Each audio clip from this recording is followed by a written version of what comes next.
यहाँलाई धेरै धेरै धन्यवाद। र यसपछि म फेरि कवितातर्फ नै लाग्छु।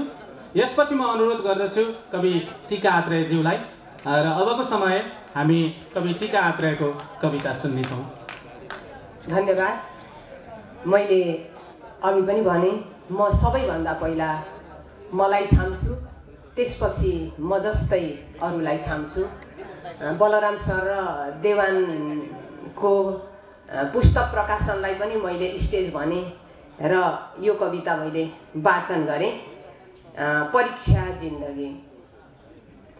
जरा काटेर तिम्रै हो हरियो वृक्ष भन्दछ, क्रान्तिको गाउनु गीत जिब्रो थुतेर भन्दछ। दयाले काट्छ औँला, दयाले कान थुन्दछ, यस्तै छ दुनियाँ मेरो आगोमा नाच भन्दछ।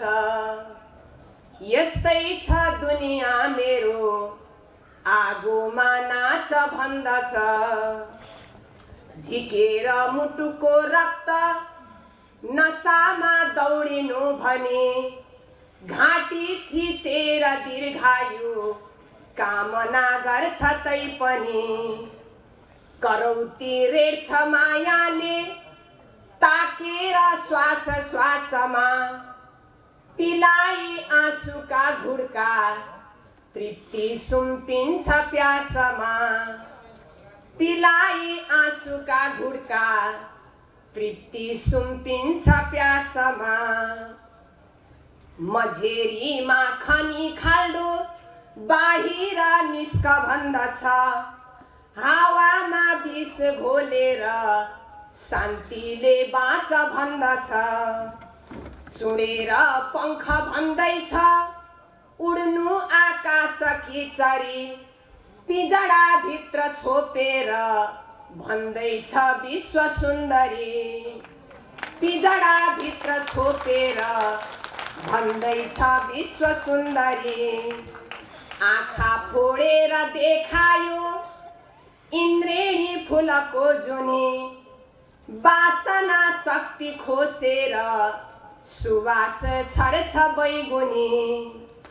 बाँधेर जिन्दगी सारा हक्कडी प्रेम नायक, सजाई नेलले गोडा दौडायो पथ धावक। पौडाई अग्निको गङ्गा सतीत्व नाच्छ बरबर, हिँडाई धारका यात्रा नगर्नु भन्छ धर्म र।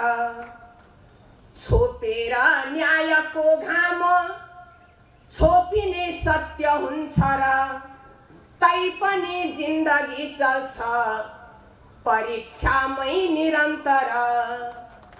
तैपनि जिन्दगी चल्छ परीक्षामै निरन्तर। धेरै धेरै धन्यवाद यो सुन्दर कविता र प्रस्तुतिको लागि। हामी अब फेरि पनि कविता नै सुन्नेछौँ। हामी कवितामा रमाइरहेका छौँ। अब भने हामी कवि देवान किरातीको कविता सुन्नेछौँ। कविता प्रस्तुतिको लागि म कवि देवान किरातीज्यूलाई हार्दिक अनुरोध गर्दछु। धन्यवाद। म तपाईँहरूलाई भोक भन्ने कविता सुनाउँछु। हामी केही न केही सबै भोक छौँ, त्यो अलौकिक छ भोक। म भोक सुनाउँछु तपाईँहरूलाई। भोकले सबै खान्छ। म भोको छु, ऊ भोको छ, यहाँ सबै भोको छन्।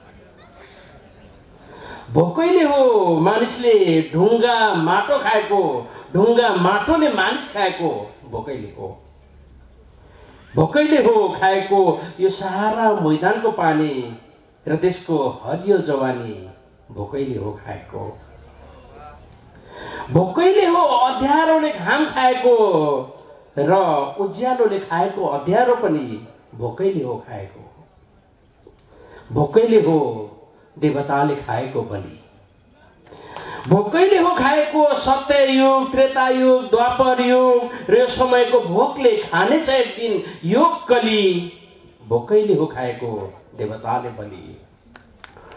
भोक, यो भोक र भोकोहरूको भेडमा अझै बढी भोको मृत्यु छ। मृत्युको यही भोकले हर्छेन खाइरहेछ यो ब्रह्म र खाइसक्ने छ यी सारा भोकाहरू नै। भोक यति खतरनाक छ कि, भोक यति बलवान छ कि यी सारा खाइसक्ने मृत्यु खाएर पनि भोक एक दिन आफू भोकै मर्नेछ। धन्यवाद। धेरै धेरै धन्यवाद छ तपाईँलाई यो मिठो कविता अनि प्रस्तुतिको लागि। र म फेरि पनि यहाँहरूमा अर्को कविता नै राख्न गइरहेको छु र अबको कविता प्रस्तुतिको लागि म कवि डाक्टर बलराम अधिकारी ज्यूलाई हार्दिक अनुरोध गर्दछु।